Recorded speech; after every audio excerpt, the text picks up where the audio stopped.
আসসালামু আলাইকুম রহমতুল্লাহি ওয়া বারাকাতুহু। প্রিয় দর্শক বিন্দু, আপনারা দেখতেছেন আমি এখন যে জায়গার মধ্যে দাঁড়িয়েছি, এটা হচ্ছে আমাদের চেয়ারম্যান ঘাট। এখানে কিন্তু আমরা এসে যে জিনিসটা আমরা দেখতেছি, একটু দেখান।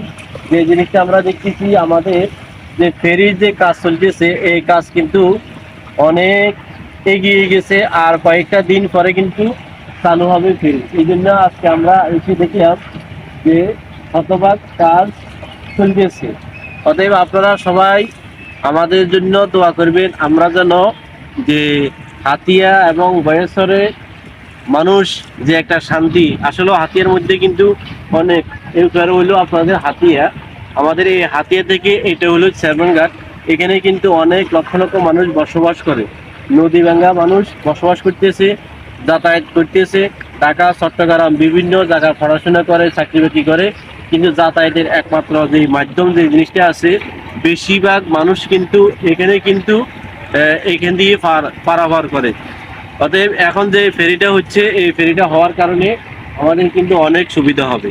যে আমরা দেখতেছি ঢাকা এবং চট্টগ্রাম বিভিন্ন দেশ থেকে যখন মালগুলো আমাদের ঘাটে নিয়ে আসে, ঘাটে নিয়ে আসার পরে এই মালগুলো আবার নামার লাগে, আবার উঠান লাগে, নৌকার মধ্যে উঠান লাগে, তারপরে আবার নলছিয়া ঘাটে যায়, যাওয়ার পরে ওইখান থেকে আবার নামে, তারপরে আবার মানুষের কাছে পুষে। যে একটা যে কষ্ট, এই কষ্টটা আমি মনে করি এখন যে যখন ফেরিটা চালু হবে, ফেরিটা চালু হওয়ার কারণে আমাদের এই কষ্ট থেকে আমরা মুক্তি পাবো।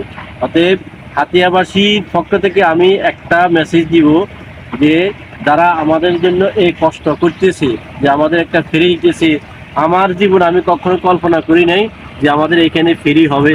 এবং আপনারা দেখেন যে নদীর কূলে আমি দাঁড়িয়ে আছি, যে এখানে যে একটু বড় বস্তা দিয়েছে, এই বস্তাগুলো পর্যন্ত আমি আমার বয়সে কখনো আমি দেখিনি।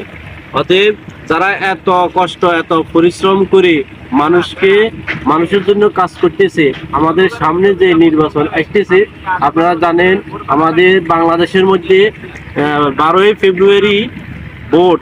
এই জন্য আপনারা দেখে শুনে বুঝে সজ্ঞানে, আল্লাহ তালা আপনার বিবেক দিয়েছে, আল্লাহ তালা আপনাকে আপনার বুদ্ধি দিয়েছে, এই জন্য দেখে শুনে যে মানুষটা আমাদের জন্য এত কষ্ট করেছে, আমাদের ফেরি বলেন, নদী, বাঁধ, এগুলা বস্তা যে খালাইছে, আমি তার নামটা বললাম না, আপনারা হয়তো সকলেই বুঝেন।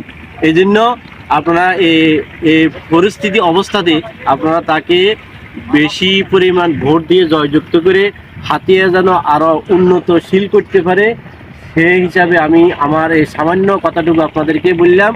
আপনারা সবাই ভালো থাকবেন এবং আমার চ্যানেলের সাথে থাকবেন, সাবস্ক্রাইব করবেন, বেশি বেশি করে শেয়ার করবেন। ফেসবুক থেকে যদি দেখে থাকেন তাহলে ফেসবুকটা ফলো দিয়ে রাখবেন। ধন্যবাদ সবাইকে এরকম ভিডিও দেখার জন্য, আমার পাশে থাকবেন। আসসালামু আলাইকুম রহমতুল্লাহি ওয়া বারাকাতুহু।